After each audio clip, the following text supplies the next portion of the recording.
이제 말씀을 보실 텐데 창세기 7장 10절부터 24절 오늘 본문이 조금 깁니다. 제가 여기 자막에는 9절부터 써놨기 때문에 9절부터 읽을게요. 왜냐하면 오늘 이 말씀하다가 필요한 부분 같아서 9절도 읽습니다.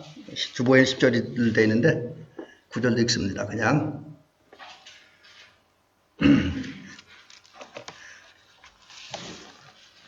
자, 이제 봉독합니다.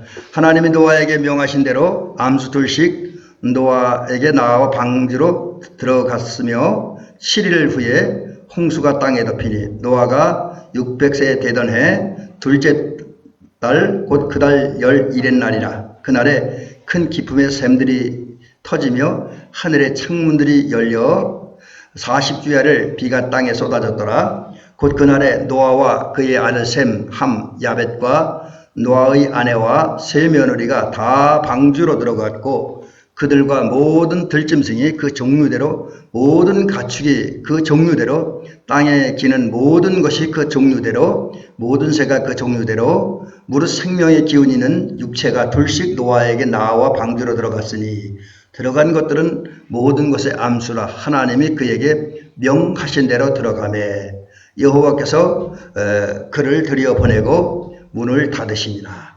홍수가 땅에 40일 동안 계속된지라. 물이 많아져 방주가 땅에서 떠올랐고 물이 더욱 많아져 땅에 넘침에 방주가 물 위에 떠다녔으며 물이 땅에 더욱 넘침에 천하의 높은 산이 다 잠겼더니 물이 불어서 15규빗이나 오르니 산들이 잠긴지라.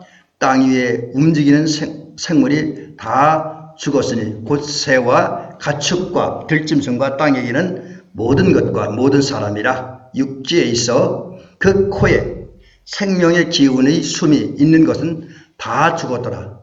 지면의 모든 생물을 쓸어버리시니 곧 사람과 가축과 기는 것과 공중의 새까지라.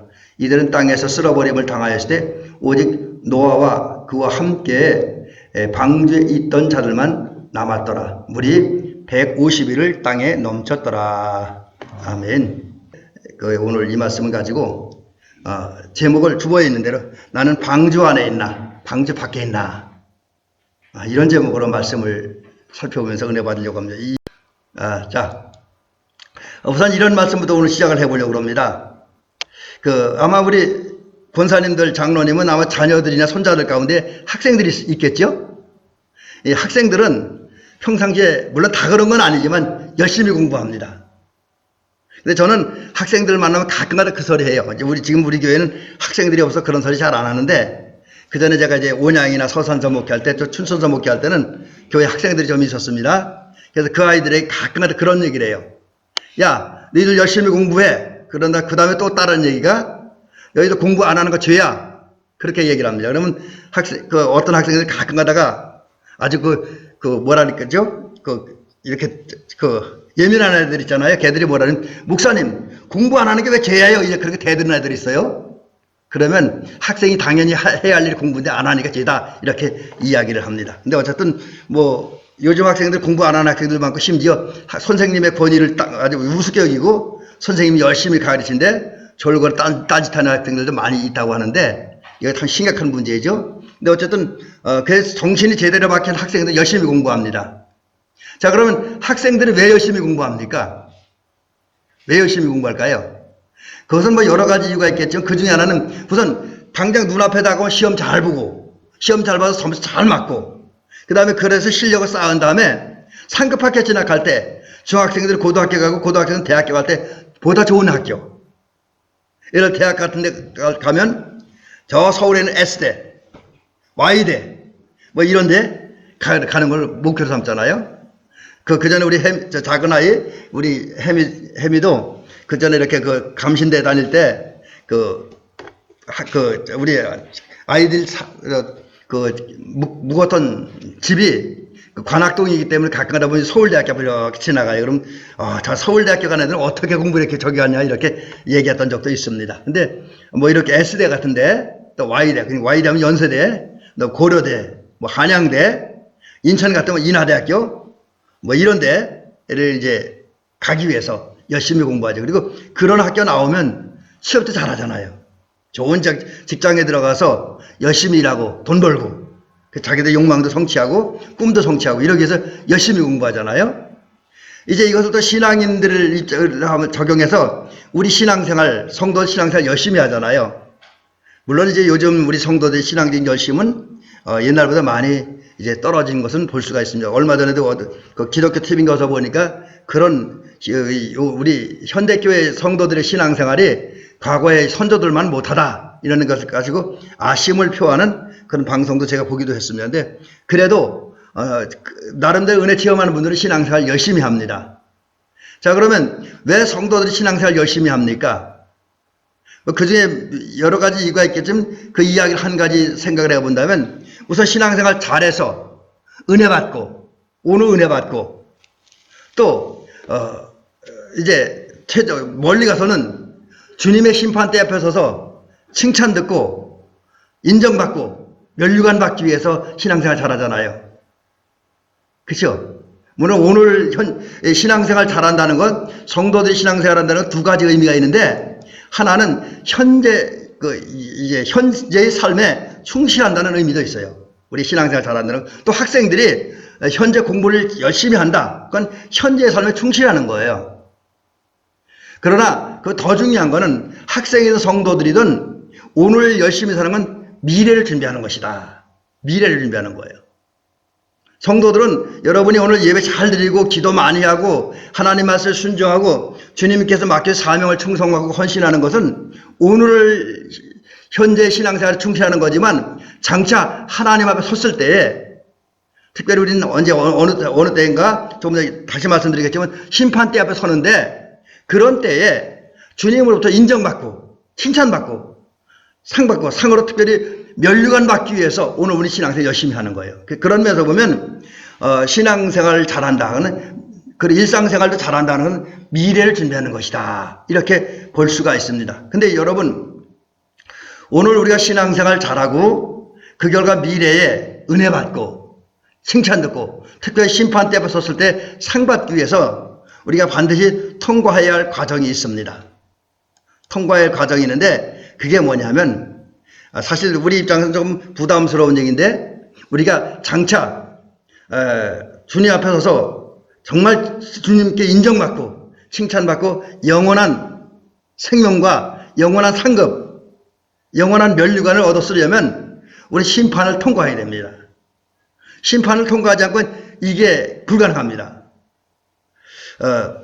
하나님은 그 오늘 본문에 보니까 그리고 그 신약 성경에 보면 사람들 심판하셨어요. 근데 여러분 심판을 너무 부정적으로만 보지 않기 바랍니다. 두렵고 떨리는 일로만 보지 않기 바랍니다. 왜냐하면 예수 믿지 않은 사람들에게 심판이 두려움과 떨림이지만 우리 성도들에게는 특별히 신앙생활 잘하는 사람들에게는 내 가치를 인정받는 날이에요. 내 가치, 내 신앙적 가치, 내 신앙의 수준 그걸 인정받고 그래서 대가를 지불받는 날이 심판의 날입니다. 그런 면에서 본다면 심판이 두렵고 떨리는 날이 아니라 오히려 이 긍정적인 면에서 신앙적인 면에서 보면 심판은 은혜의 날입니다. 긍정의 날이에요.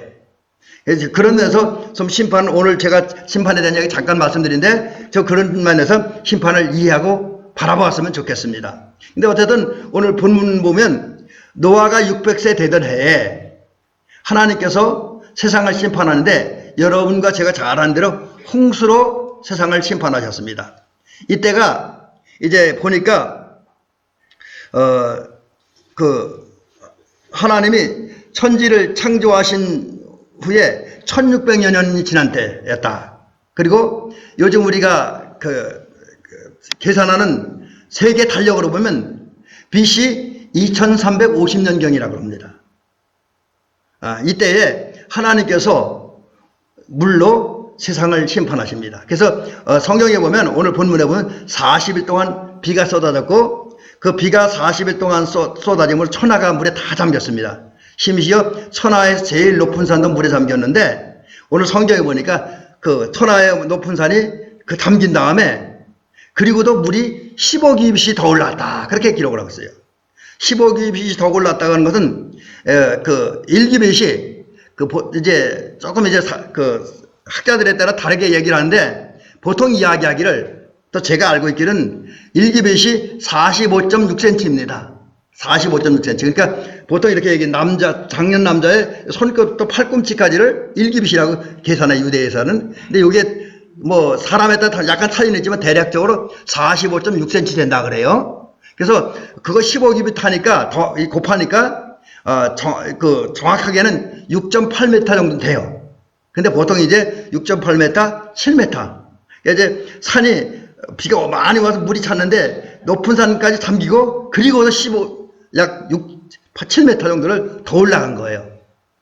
이제 그게 하나님의 심판이었는데, 이렇게 과거에 그 타락한 세상을 물로 심판하셨던 하나님은 종말의 때에 세상과 모든 사람을 심판하십니다.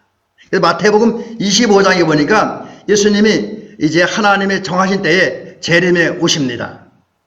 그 재림에 오신 다음에 하시는 일이 뭡니까? 모든 민족, 다른 말로 모든 사람을 다 불러모읍니다. 그리고 생명체에 기록된 그 내용을 근거로 사람들을 심판하는 거예요. 심판해서 양과 염소, 또 알곡과 축종이, 오늘 이제 신약성 마태복음에서는 양과 염소, 또 여기 이제 25장이고 3장이, 마태복음 3장에 보면 축종이와 알곡, 다른 말은 의인과 악인으로 이제 구분하시고, 이제 그에 따라서 이제 적절한 보상을 주죠. 그래서 이제 양이나 알곡으로 인정된 성도는 국간, 다른 말로 하면 하나님 나라에 들어가게 하고요. 염소나 쭉정이로 판명된 사람들은 반대로 보냅니다. 결국 이 사실을 통해 느끼는 것은 뭐냐면, 하나님은 종말의 때에, 특별히 예수님 재림에 오신 때에 산자와 죽은 자, 부자와 가난한 자, 천한 자와 귀한 자 모두를 심판하고, 그 심판을 피할 사람은 아무도 없다라는 것이죠. 자, 그런데 오늘 성경을 보면 이제 또 하나 발견하는 게 있는데, 이것은 이제 우리가 장차 모든 인간들이 맞이할 현실이 될 겁니다.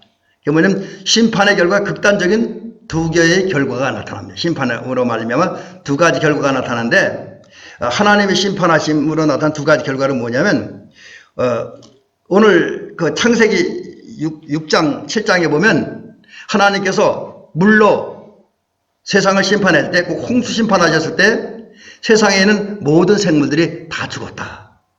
다 죽었다. 쓸어버렸다라고 기록을 하는데, 아주 없애버렸다. 치워버렸다.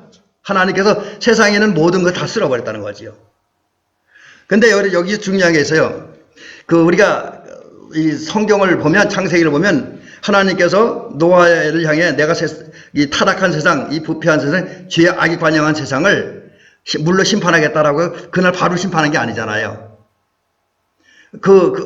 심판을 예고한 다음에 노아에게 방주를 지으라고 했습니다. 그리고 방주를 지은 다음에 방주를 짓는 기간이 얼마 걸렸어요? 120년 걸렸잖아요. 120년 동안 하나님 기다리신 거예요. 왜? 하나님의 목적은 인간을 심판하는 게 아니라 구원하는 거였어요. 구원하는 거. 그리고 그들에게 영원한 복을 주는 거였어요. 영원한 행복을 주는 거였어요. 그 은혜를, 그 복을 사람들에게 주기 위해서 하나님은 120년 동안 기다린 거예요. 회개하고 돌아오기를.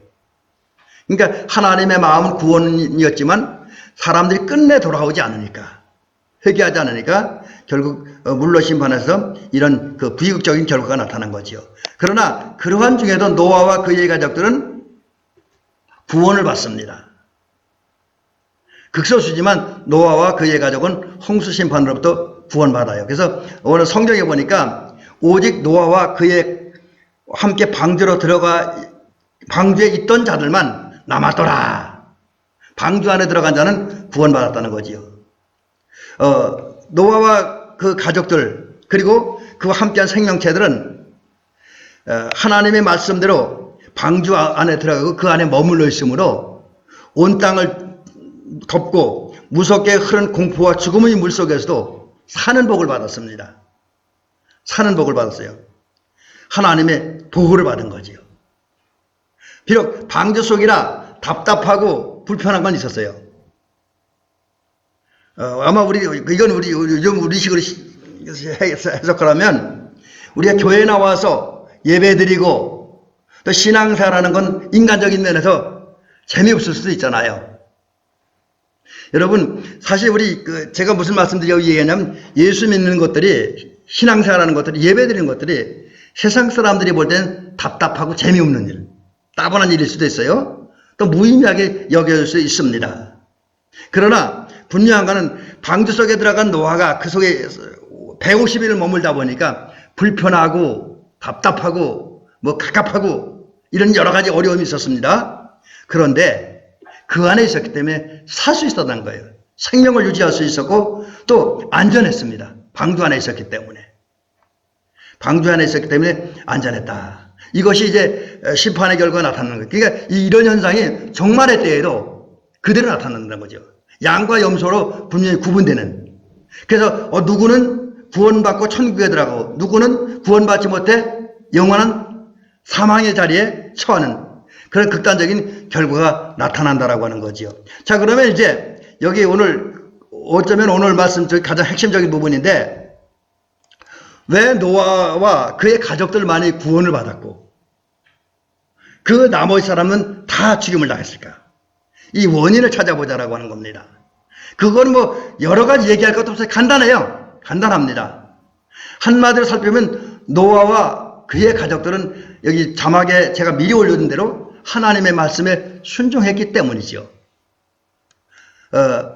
여러분, 오늘 창세기 7장 7절에 보니까 하나님이 노아에게 명하신 대로 암수들씩 노아에게 나와 방주로 들어갔으며, 이런 말씀이 있고요. 또 13절에 이런 말씀도 있습니다. 곧 그날에 노아와 그의 아들 셈, 함, 야벳과 노아의 아내와 세 며느리가 다 방주로 들어갔고, 지금 제가 그 말씀은 자막으로 띄어지지 않았지만 하나님께서는 물로 세상을 심판할 것이다, 홍수로 세상을 심판할 것이다 말씀한 다음에 방주를 지으라고 말씀하셨고, 120년 동안 방주가 완성되었을 때에 하나님은 그 노아와 그 가족들 데리고 방주로 들어가라 그랬어요. 그리고 짐승도 암수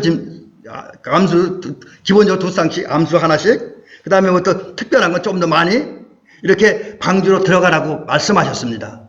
이 말씀을 듣고 여기 오늘 성경에 기록된 대로 노아와 그의 아들들 셈, 함, 야벳 세 아들하고 그 부인, 며느리 도합 8명이 방주 안으로 들어갔습니다.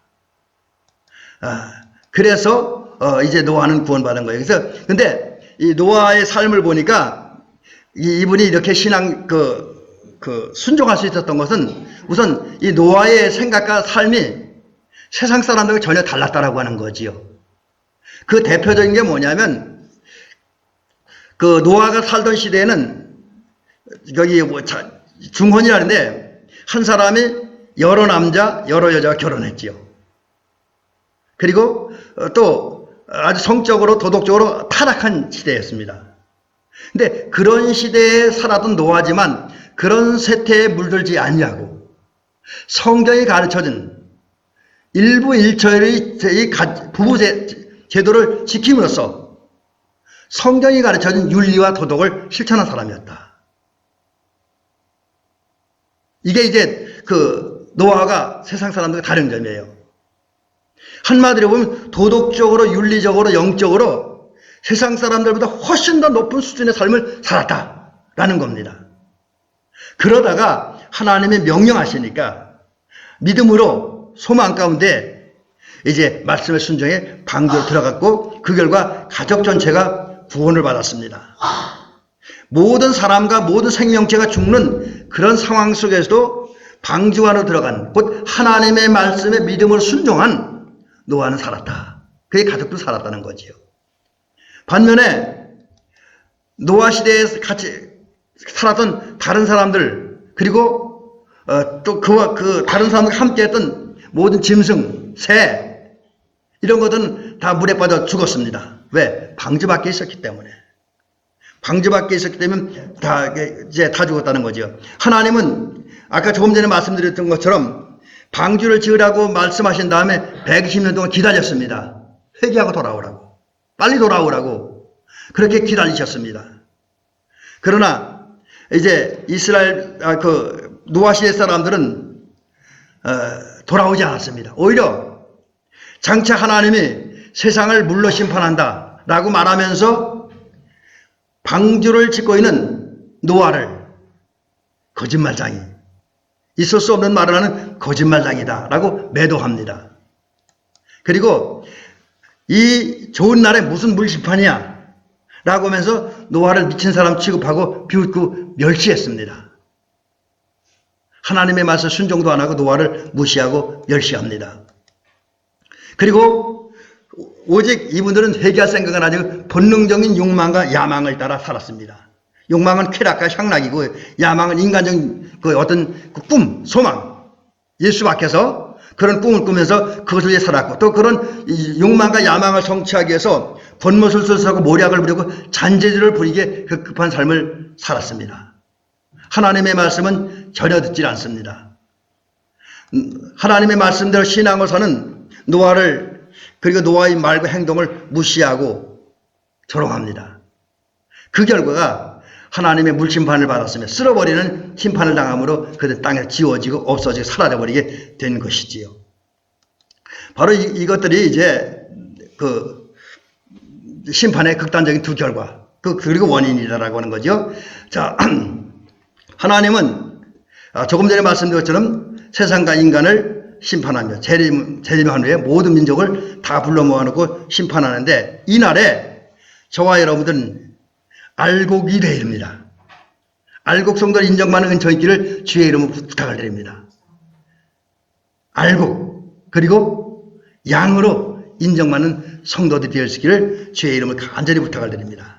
그래서 구원받고 영원히 사는 은총이 있기를 주의 이름으로 축원합니다. 자, 그러면 이제는 좀 성경적인 기본 원칙을 가지고 이것을 어떻게 삶에 적용할까 하는 부분을 좀 살펴보려고 합니다. 어떻게 우리가 이제 노아처럼 사는 길인, 구원의 길인, 구원 장소인 방주 안으로 들어갈 수 있을 것인가, 이 부분을 살펴보려고 합니다.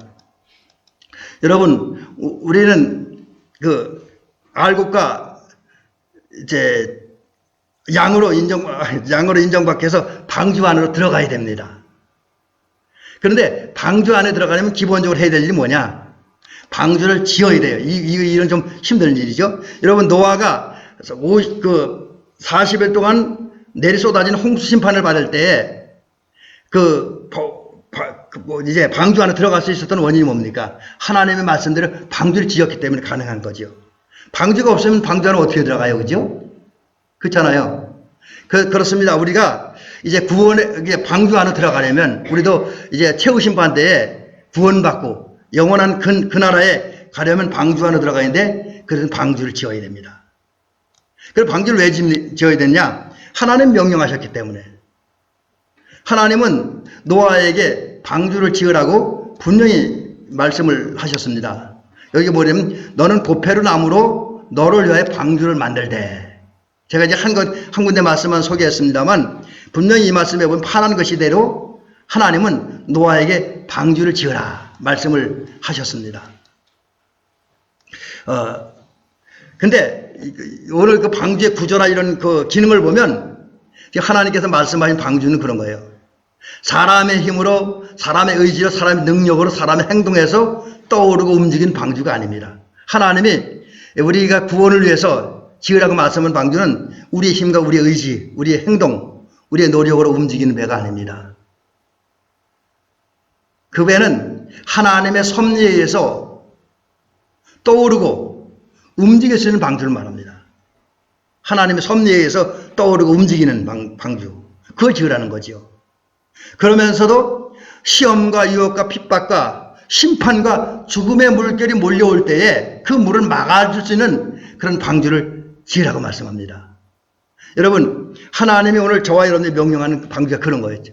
하나님 오늘 우리에게 방주를 지으라고 하는데, 우리의 힘과 우리의 의지, 우리의 노력, 우리의 재주 가지고 움직이고, 또 이제 멈추고 이런 방향 전환하고는 이런 방주가 아니라 하나님의 섭리, 하나님의 역사에 의해서 움직일 수 있는 그런 방주를 지으라. 이것이 우리가 지어야 할 방주다. 자, 그러면 방주를 지을 때 어떻게 지어야 되느냐? 하나님이 움직이는 방주를 지으려면 이렇게 지어야 된다는 거죠. 우선 하나님 명령하신 대로 지어야 된다. 노아는 이제 하나님의 명령대로 방주를 지었는데 오늘 성경에 보니 코페르나무로 지었다 그랬어요. 코페르나무는 옛날 성경에 잣나무라고 되어 있습니다. 옛날 성경에 잣나무로 되어 있어요. 그 개역 성경에는 잣나무라고 되어 있는데 우리 지금 성경에 코페르나무인데 이 코페르나무가 어떠냐면은 튼튼한 나무래요. 그리고 색깔과 향기가 좋은 나무랍니다. 그래서 배나 뭐 관이나 이런 걸 만드는 재료로 많이 사용된 나무라고 합니다. 튼튼한 나무래요. 그 다음에 이제 역청을 바르라 그랬어요. 역청. 이건 역청은 이제 보면 아스팔트라고 또 이렇게 번역된 그런 성경도 있습니다. 아스팔트. 그래서 이거는 도로 포장을 할 때나 아니면 어떤 그 물체에 물이 새지 않도록 방수 작업을 할 때 쓰는 게 역청이라고 합니다. 그러니까 이게 노아 방주는 물이 새면 안 되잖아요. 그죠? 그래서 방수 작업이 잘 되기 때문에 역청을 사용하라. 이렇게 말씀했고요. 한편 노아는 이렇게 하나님의 명령을 받는다면 하나님의 명령대로 코페르나무와 이제 역청을 취해서 방주를 지었습니다. 그리고 이 노아가 지은 방주는 적은 방주가 아닙니다. 이렇게 제가 이렇게 말씀을 준비하면서 주석을 쳐다보다 보니까 이 방주가 얼마나 큰지요. 양이 20몇만 마리가 들어갔을 정도로 큰 배였다. 그 다음 다른 짐승도 몇만이 들어갈 정도로 큰 배였다. 이렇게 이야기를 하고 있고요. 그리고 배의 규격이 오늘 성경에는 규빗으로 나와 있는데 이것을 우리식으로 계산하니까 길이가 136.8m 그리고 넓이가 22.8m 높이가 13.6m 축구장 4개의 넓이가 된다 그래요. 그런 규모의 배를 지어라. 근데 노아는 이런 하나님의 명령 그대로 방주 지었어요. 그래서 성경을 우리 창세기를 계속 보다 보면 노아는 하나님 명령한 대로 뜬 것을 다 준행했다. 이렇게 기록을 하고 있습니다.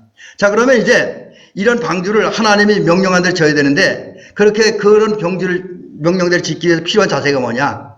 이건 믿음과 소망을 품고 이 기본입니다. 믿음과 소망을 품고 인내하면서 성실하게 지어야 한다.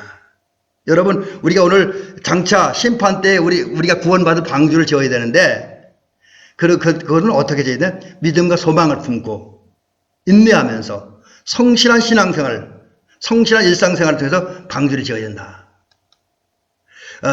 여러분, 노아는 110년 동안 방주를 지었어요.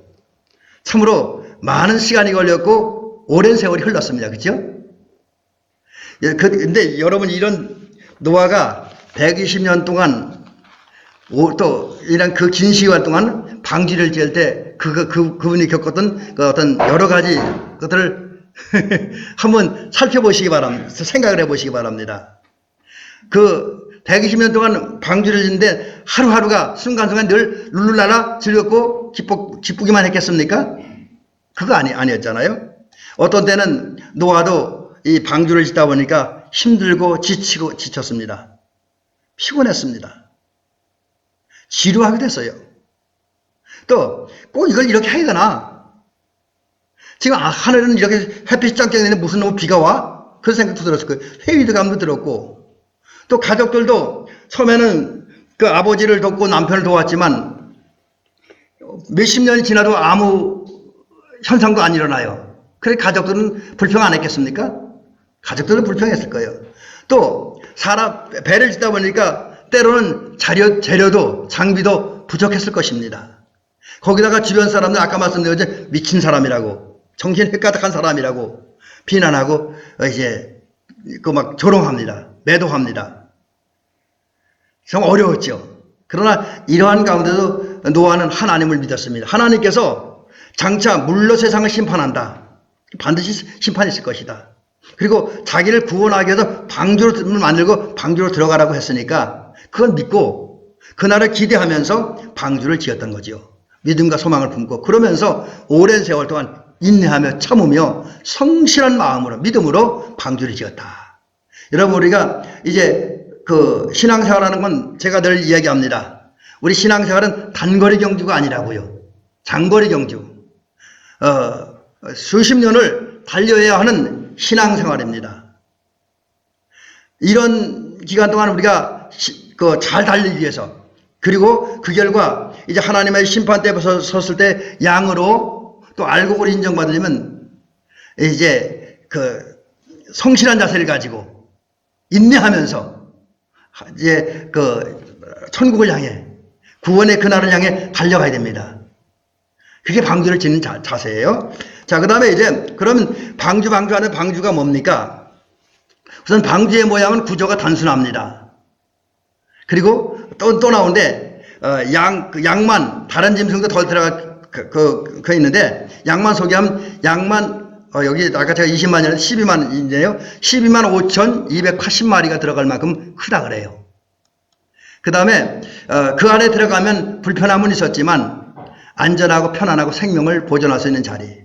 근데 이러한 방주는 우리를 구원하신 예수님을 의미합니다. 우리를 구원하신 예수님.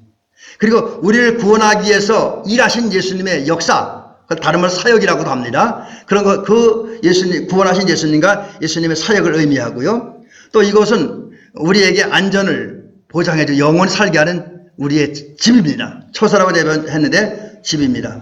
그 다음에 이제 방주의 재료는 그 고페르나무인데, 고페르나무로 건축했다는 것은 그 방주 안에는, 그 예수님 안에는 변치 않은 영원한 예수의 사랑, 그리고 그 변치 않는 사랑을 가지고 주님께서 우리를 희생하고 헌신했던 그것을 상징하는 자리가 방주라는 거지요. 그 다음에 방주는 역청을 치는데 여기는 예수님의 보혈로 세워졌다. 한마디로 방주는 우리의 구원받은 백성들이 가는 곳입니다. 예수님이니까 예수님이 그 구원이다, 이렇게 이야기할 수가 있습니다. 자, 그러면 이제 방주를 지어야 되는데, 방주를 지어야 되는데 우리가 지어야 할 방주라는 게 뭐냐? 이제 방주를 지어야 되는데 어떤 걸 하는 게 방주를 짓는 거냐면, 여러분, 보이는 교회를 세워야 됩니다.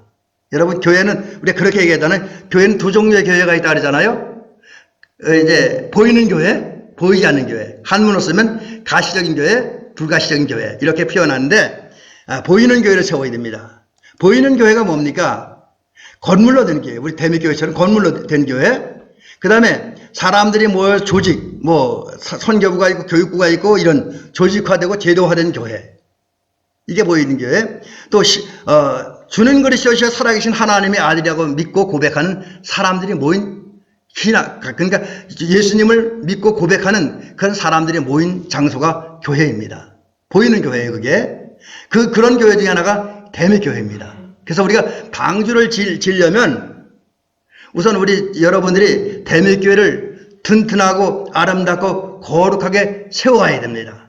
마치 5달란트 받았던 종과 2달란트 받았던 종이 자기들에게 주어진 달란트를 가지고 세상 밖에 나가 열심히 장사했던 것처럼, 우리는 하나님이 주신 은사, 하나님의 직분을, 또 하나님의 사명을 완수하기 위해서 내가 있는 자리에서 최선을 다해서, 비록 능력이 부족할 수도 있고 재능이 부족할 수도 있지만 최선을 다해 주님을 위해 헌신하고 교회를 위해 헌신하고 봉사하는 게 바로 보이는 교회를 짓는 거예요. 특별히 그 가운데 우리는 자리를 잘 지켜야 된다. 제가 옛날에 성지순례 갔다가 폼페이를 한번 갔었는데, 폼페이라는 도시는 지금은 없습니다. 왜냐하면 화산 폭발로 다 망한 도시예요. 근데 폼페이 거기서 이제 사진을 이렇게 보니까 화산 폭발할 때 그때 죽은 경제병이 있었습니다.